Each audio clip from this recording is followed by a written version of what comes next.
your education has just begun when you leave Newhouse. Be ready to learn a whole lot that you could not possibly think about when you leave here. And the other message is be flexible. Think about what you do next if it isn't what you're doing currently.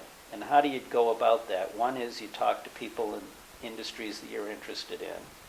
And Newhouse has a great network, and Syracuse has a great network.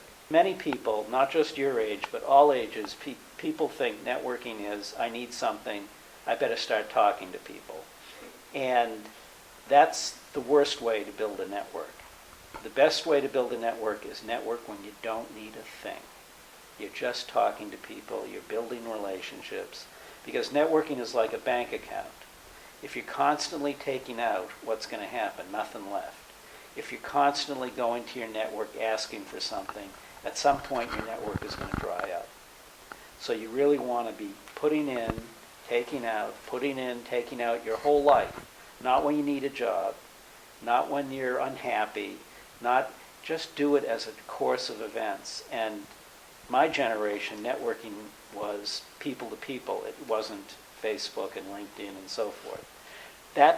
Actually, those networks are a big help, but you can't rely totally on digital networks because people don't hire resumes, they don't hire profiles, they hire people. So at some point you need to make that personal connection.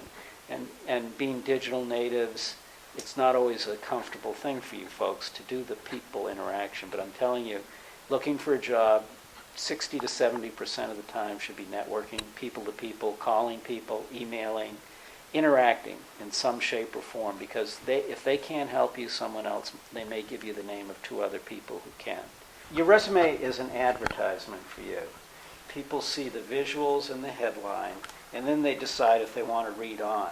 So by the time they get to that section, it's probably not hugely important, but if you think it's important, put it up higher in your resume, because they read the cover letter, hopefully they'll see your resume, and the things that are most important have to be right at the top of the resume. So I wouldn't be so confined about objective and this and that and all that. In the cover letter, you can deal with the objective. They don't need to know your objective. What they need to know is quickly, do you fit the profile they're looking for or not? And they don't necessarily, people spend less than 30 seconds on resumes. So if you don't grab them pretty quickly, they're gone. 5 and 10 years from now, most employers won't care where you got your degree.